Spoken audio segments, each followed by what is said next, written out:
Dans votre 20h, la campagne Octobre Rose lancée depuis le 1er octobre dernier dans notre pays. Nous en parlerons dans ce journal. 3 semaines après le démarrage des hostilités, quel bilan à mi-parcours? Armel Baoulé et Amédée Dungu nous édifieront davantage.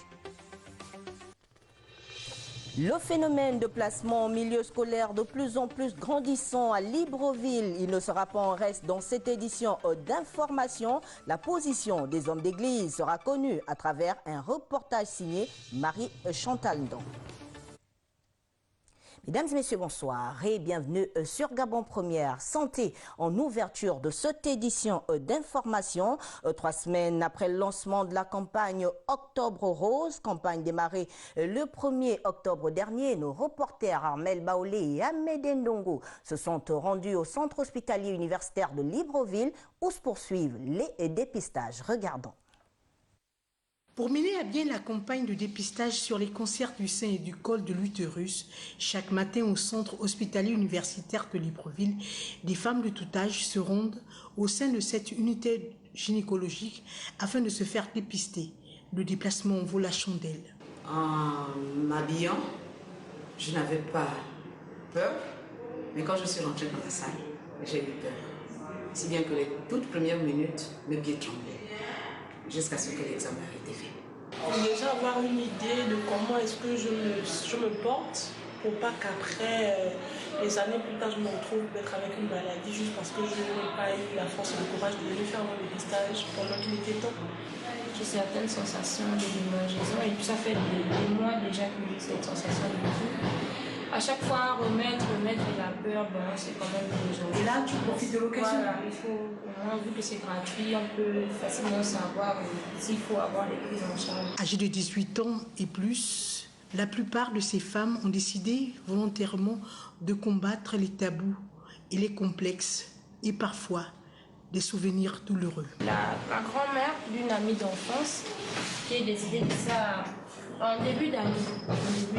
Elle était atteinte du cancer et justement elle a fait découvrir un peu tard. Le dépistage pour tous, une action préventive qui met les femmes à l'abri de tout cancer du sein et du col de l'utérus.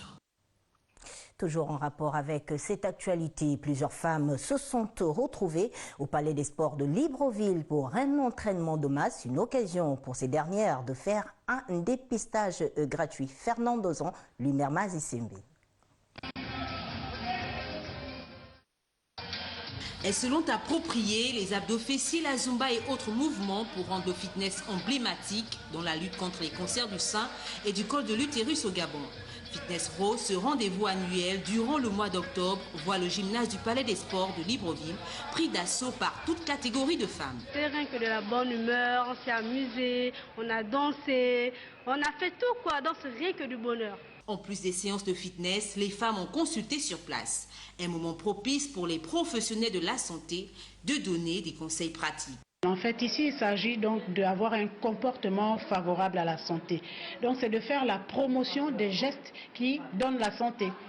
Parce que le fait d'avoir l'exercice physique va vous permettre d'éliminer l'excès de poids, donc l'excès de graisse, et va permettre aussi d'éliminer certaines toxines. Et donc, si vous ne faites pas du sport, vous allez accumuler toutes ces toxines-là.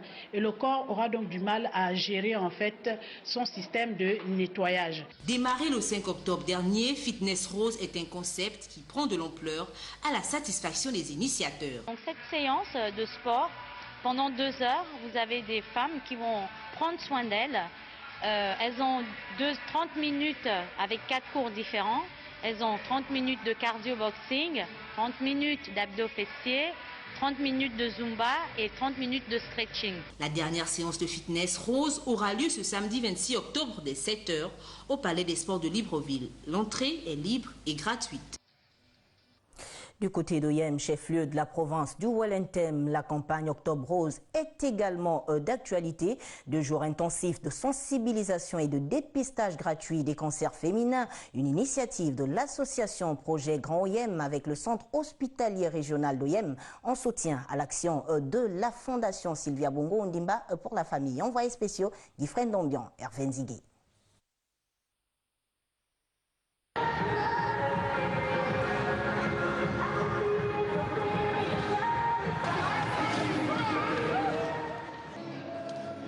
Après une heure de sport et de relaxation, les femmes venues des différents départements de la province du Haut-Lantem ont eu droit à une séance de sensibilisation sur les cancers féminins. L'année dernière, à Oyem, plusieurs femmes, le nombre de femmes qui s'est fait dépister par rapport à l'année dernière est inférieur au taux qui a été présenté l'année dernière. Donc il faut sensibiliser et montrer aux femmes l'intérêt de se faire dépister. Au Gabon, 400 femmes meurent de cancer féminin chaque année. 80% de ces décès sont liés au cancer du col de l'utérus et du sein. Le dépistage est une prévention pour inverser la courbe. On regarde la femme aux spéculums, on met les produits, on regarde si la femme a un col propre, mais s'il y a une pathologie, on peut aussi détecter. Pour le moment, on n'a pas encore détecté un cancer, seulement les petites inflammations du col. Il vaut mieux connaître sa situation et que de rester à la maison et ne pas connaître comment on se porte réellement. Parce que la santé, c'est ce qu'on a de plus cher au monde. Pour inciter le plus grand nombre de femmes à se faire dépister, le projet Grand Oyem a multiplié des sensibilisations sur le terrain, organisé une messe d'action de grâce à la cathédrale Saint-Charles-Luanda et a remis un don à la prison centrale d'Oyem. Nous restons dans la 9e province du Gabon, plus précisément dans le département du Haut-Lantem à Mimvoul. Là-bas, le député du 2e siège, Francis Nkeya, vient de doter sa circonscription politique d'un collège d'enseignement secondaire. L'inauguration de l'infrastructure scolaire a été faite par le ministre en charge de l'éducation nationale, Michel Mengameson. Georges Kambila, Pierre Claver est là. Une mobilisation qui vaut son pesant d'or. Ici, au 2e siège du département du Haut-Lantem, tout était réuni pour donner un cachet particulier à la cérémonie d'inauguration du nouveau collège d'enseignement secondaire public de Bolossoville. Un don du député Francis Nkeya, fils de cette localité qui, à travers cette action, vient soutenir la politique du chef de l'État qui fait de l'éducation son cheval de bataille. Les populations du département du Haut-Lantem, par ma voix, vous remercient et remercient en même temps les plus hautes autorités. Nous sommes convaincus que cet établissement viendra alléger les difficultés des parents d'élèves dans le suivi de leurs enfants, mais aussi de résoudre les problèmes en matière d'éducation auxquels les jeunes sont confrontés. Entouré des responsables administratifs du département du Haut-Lantem, le ministre de l'Éducation nationale a salué l'action. Construire un bâtiment de cette nature, ce n'est pas simple. Je voudrais donc, au nom du président de la République et au nom du Premier ministre, chef du gouvernement, vous adresser nos sincères remerciements pour l'aide que vous apportez au gouvernement, pour l'aide que vous apportez au ministère de l'Éducation nationale et pour l'aide que vous apportez à votre pays. Un collège d'enseignement secondaire public implanté en plein cœur du village Bolossoville, doté de 4 salles de classe, d'une capacité de 50 élèves chacune, un pool de surveillants et un logement du principal. Dans votre 20h, on parle également de ce phénomène qui prend des proportions inquiétantes. Les placements en milieu scolaire, la problématique est d'une gravité déconcertante. L'opinion s'interroge sur la suite à donner à cette affaire qui fait un grand bruit. Eric Nzengue Badinga, Richard Mobiwa pour l'analyse. Grand branle-bas de scandale sexuel au lycée Sainte-Marie, où des prédateurs sexuels à la libido de bonobo convoitent les très jeunes filles de la classe de 6e pour voler leur fraîcheur virginale. Le phénomène serait répandu dans les différents établissements de la capitale où le concept de placement, selon l'expression consacrée, prend de l'ampleur. Le témoignage de cet élève qui a requis l'anonymat est une illustration des plus édifiantes. Une fille, elle propose à de petites de 6e d'aller se faire dépuceler par des vieillards de 65 à plus pour 1 200 000 et des iPhones en fait. Il y a aussi des meufs immaculées qui le font en fait.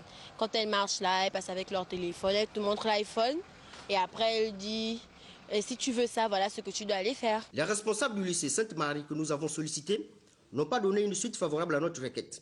Ces prédateurs sexuels rivalisent en perversité avec les populations des cités antiques de Sodome et Gomorrhe. Ils ont la bave aux babines tels des chiens qui jappent prêts à déguster une proie. C'est également un problème que nous connaissons sur toute la ligne au niveau du système éducatif gabonais et dans la société tout entière. Ce phénomène, parce qu'effectivement, il sème le trouble dans la société.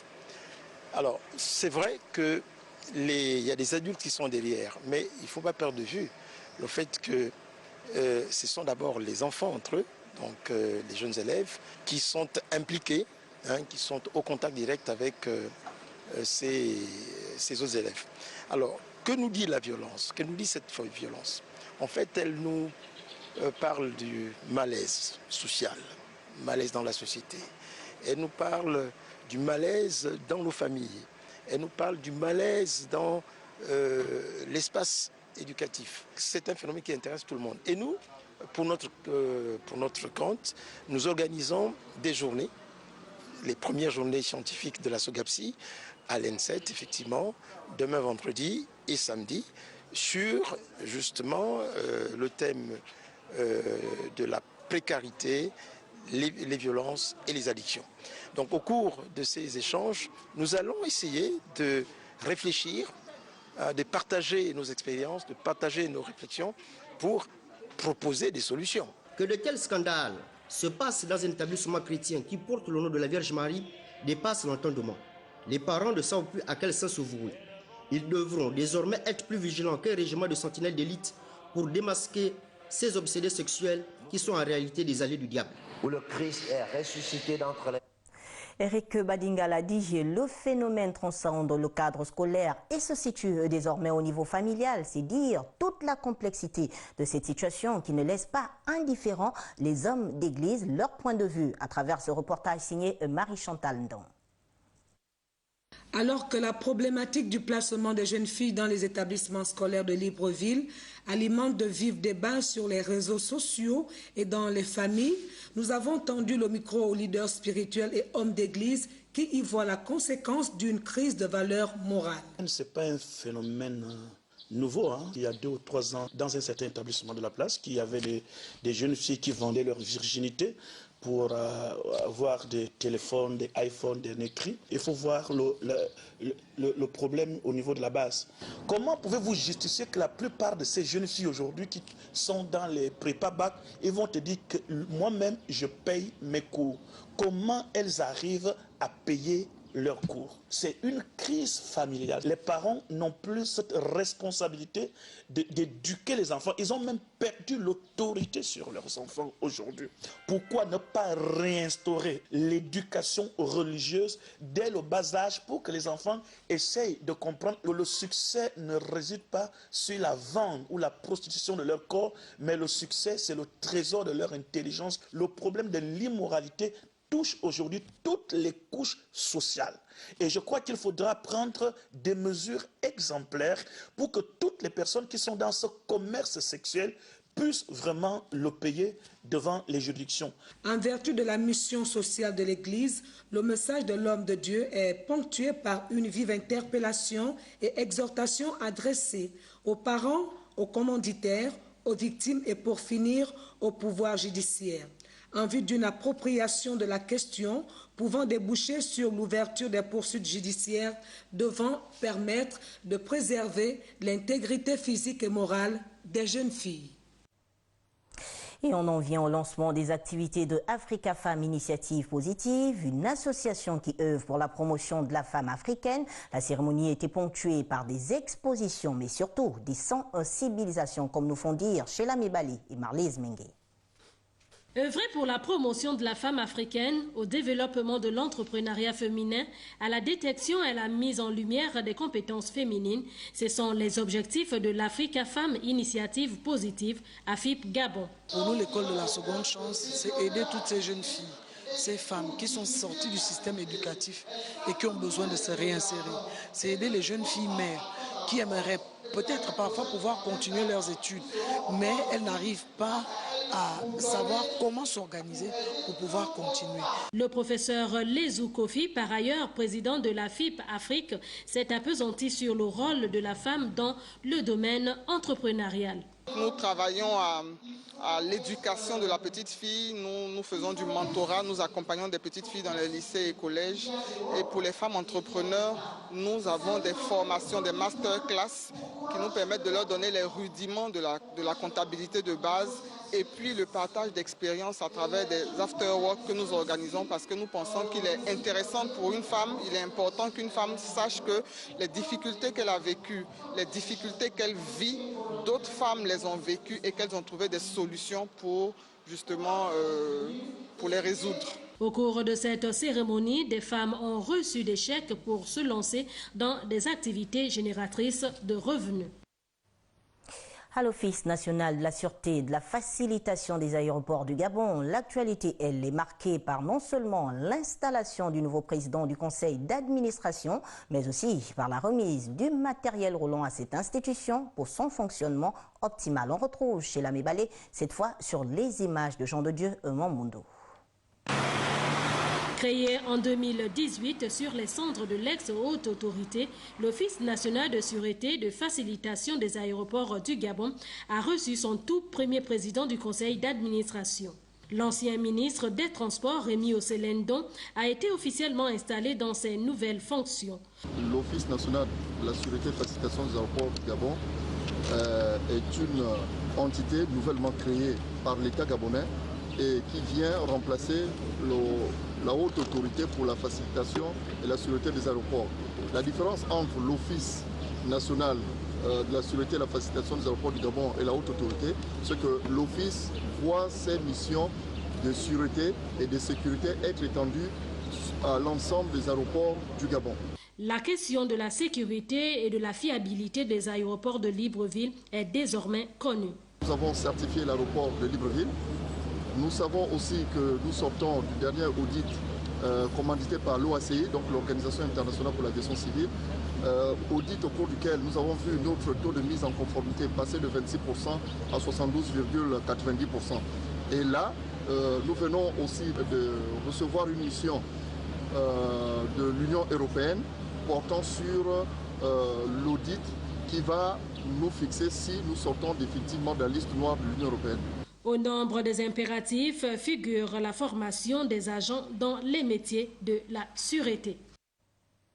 Parlons social. L'état de dégradation des voiries de Libreville et des communes voisines est inquiétant. Dame Pluie, qui a repris ses droits depuis le mois de septembre, n'arrange rien à cette situation. Cratère et nid de poule dictent désormais aux conducteurs la vitesse à prendre. J'y arrive. Joyce Lorna Awangi et Gérard Magnagna se sont baladés pour vous à Libreville et à Ovendo. Carrefour gendarmerie en plein cœur de la commune d'Ovendo. C'est désormais ce cratère qui dicte la vitesse et surtout la direction à prendre aux multiples automobilistes qui empruntent au quotidien cette voie et aux grandes dames de ceux qui l'empruntent pour la première fois. Ici, c'est le passage des véhicules dits poids lourds qui serait, semble-t-il, à l'origine de la formation de ce cratère. Une situation amplifiée par les pluies qui s'abattent depuis un moment sur la capitale. Non loin de là, à l'entrée de la cité Sni-Ovendo, le constat est le même. C'est au ralenti que roulent les automobilistes afin d'éviter des éventuels désagréments pouvant engendrer des pannes. Plus loin, à l'entrée du quartier Minoubé 1, l'état de cette partie de la route n'est plus à décrire. Les images démontrent mieux le calvaire des automobilistes. Voilà donc un état des quelques voiries visitées ce jour qui pourrait davantage se dégrader avec les pluies que la capitale enregistre, vu que nous sommes en saison pluvieuse. Et les populations mettent leur espoir désormais dans le projet dénommé le Grand Libreville, dont les travaux ont démarré par Nzengayong et Akanda, afin qu'ils puissent également toucher ces voiries et à terme améliorer le réseau routier de notre capitale. Même cas de figure à Chibanga, dans la province de l'Anyanga. En cette saison pluvieuse, les routes secondaires deviennent de plus en plus impraticables, au grand désarroi des populations. Gildas Biviga pour les détails. C'est un véritable problème, surtout en cette saison de pluie, où les différentes voies secondaires non bitumées demeurent une difficulté pour les élèves qui doivent se rendre dans leurs établissements respectifs. Parfois, ça peut être un obstacle si les routes ne sont pas bitumées et qu'il y a un effet plus ou moins négatif en fait sur la scolarisation. Et puis naturellement, vous pouvez vous-même en fait faire le constat de celle-ci. C'est une route qui est non praticable en fait. En saison de pluie, c'est une route non praticable. Donc, vous comprenez que ça va ça va vraiment être un obstacle pour pouvoir avoir accès en fait au lieu du travail. Au niveau de la route, elle n'est pas bonne, il y a la boue partout, il y a de l'eau coule, les flaques d'eau, tout ça là. Lorsque tu passes même, tu as même du mal, tu ne sais même pas, tu vas même passer. Parce que tu viens de passer même par les bords là, il n'est pas trop te salir. Vraiment, je ne comprends pas quoi, il faut vraiment changer ça. Ces voies secondaires qui se dégradent faute d'érosion suite au passage des eaux restent une mine d'or qui méritent un regard de compassion permettant d'améliorer les conditions de vie des populations locales. Rappelons-le, la route, facteur de développement. Toujours dans la Nyanga, le nouveau préfet de la Basse-Bagno sur le terrain, Victor Ngoma, pour sa sortie administrative, est allé s'imprégner des difficultés que rencontrent les populations de cette partie du Gabon. Retrouvons Gildas Biviga.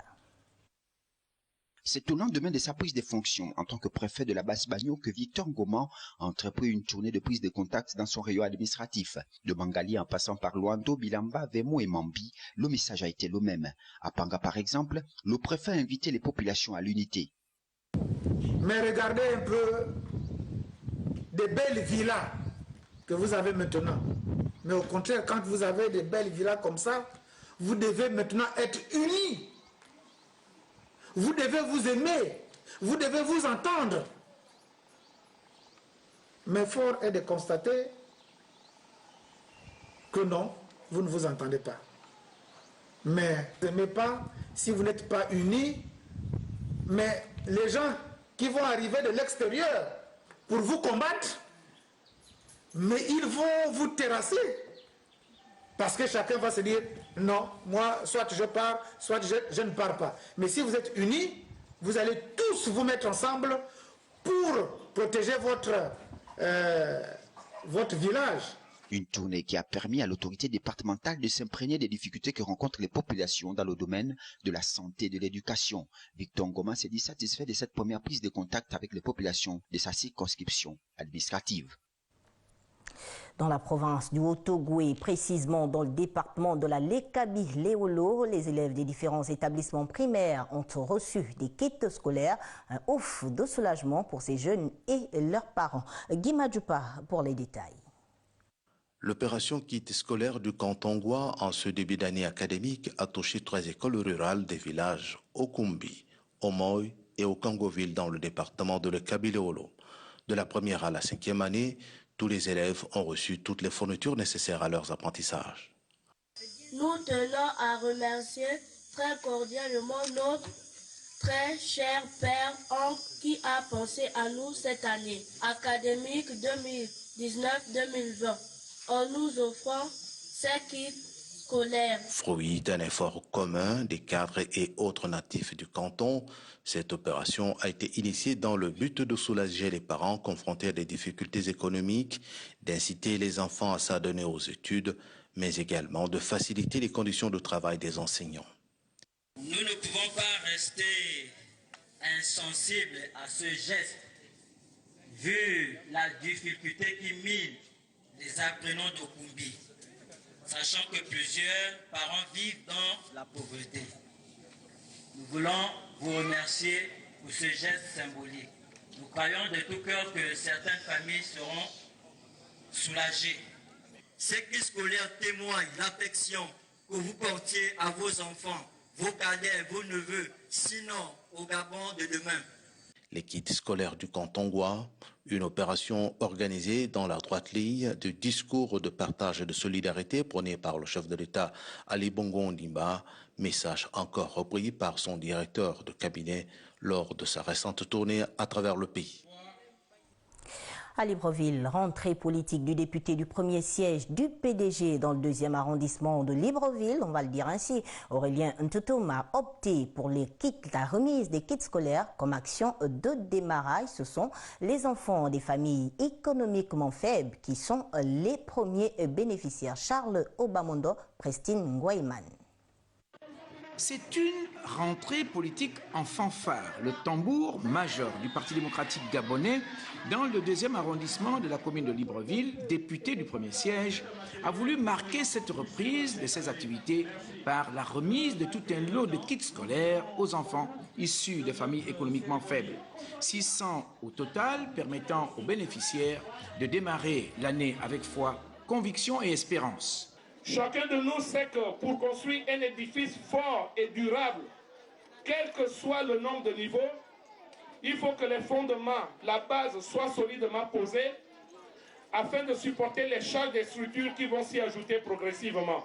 Inspiré par la politique sociale mise en place par le chef de l'État, l'honorable Aurélien Toutoum a rappelé ce qui suit. L'action de cette année et les autres à venir s'inscrivent dans le cadre de la politique prônée par Monsieur le Président de la République, chef de l'État, Son Excellence Ali Bongo Ondimba, d'œuvrer au soutien et à la promotion des jeunes durant ce mandat qui d'ailleurs leur est consacré.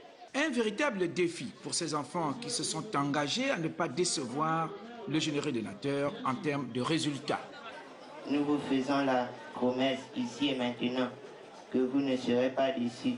Nous allons tout mettre en œuvre pour vous rendre fiers. Pour les absents, une autre séance de distribution sera organisée ultérieurement à leur intention, tout comme le député a promis la tenue traditionnelle de l'arbre de Noël pour les plus petits de sa circonscription politique. Il vous est peut-être déjà arrivé d'acheter un article sur Internet, l'activité e-commerce de plus en plus prisée par de nombreux Gabonais et c'est donc pour mieux se faire connaître, partager leurs expériences que certains se sont retrouvés à une exposition vente au quartier Glace à l'occasion du premier anniversaire d'un des leurs. Étaient présents Kenny et Kangabou Samba et Jean de Dieu Mambondo. Le e-commerce ou encore commerce électronique regroupe l'ensemble des transactions commerciales s'opérant à distance par le biais d'interfaces électroniques et digitales, englobant essentiellement celles s'effectuant à partir d'un ordinateur, une tablette ou un smartphone. Le Gabon n'est pas en marge de ce système qui révolutionne le commerce à travers le monde. Des groupes de vente professionnels au compte personnel amateur, aucun article n'est épargné sur la toile. Aujourd'hui, la moindre occasion est une opportunité pour davantage se connaître et être au contact de la clientèle. Nous fêtons un an d'anniversaire de la structure BK Discount, qui est un jeune site gabonais, créé par les Gabonais, un site de vente en ligne qui fait dans le e-commerce. Nous avons invité un certain nombre d'opérateurs économiques et des particuliers qui font du e-commerce, mais pour partager justement les expériences, les challenges que nous avons eu à rencontrer. Des vêtements, chaussures, produits alimentaires, cosmétiques et bien d'autres. L'activité, bien que n'ayant pas encore connu une vitesse de croisière au Gabon, a bien de beaux jours devant elle. Donc, regardons comment le monde évolue, tout se passe très vite. Donc nous pensons qu'à l'avenir, toutes les entreprises, tous les commerces devraient s'aligner ou adopter cette approche-là pour pouvoir mieux se vendre. Participant à la croissance économique au Gabon, le e-commerce gagnerait à être encadré et mieux structuré pour un meilleur rendu. La note culturelle de ce journal, l'artiste Nilio, après 3 ans d'absence, revient sur la scène avec l'album Contrat, un opus qui dévoile l'évolution musicale de l'artiste ARNB. Ruth Mignolet, Wivine Ovendon et Jean de Dieu Mambundo.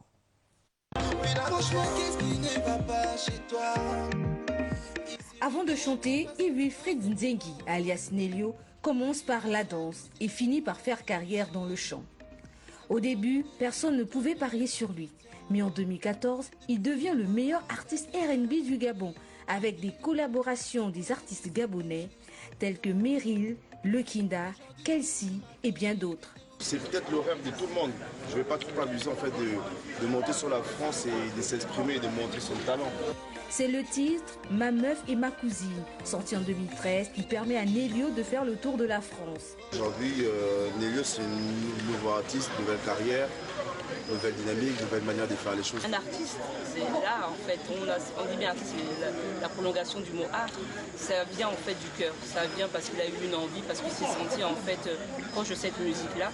2017, afin de trouver un nouvel élan musical, il décide d'aller sous d'autres cieux pour se ressourcer, pour un épanouissement et un nouveau souffle. J'apporte à mes fans un brassage de culture, voilà. Vu que là, aujourd'hui, j'ai créé deux fans, des fans assez différents, des fans du côté de l'Europe, des fans du côté du Gabon, de l'Afrique.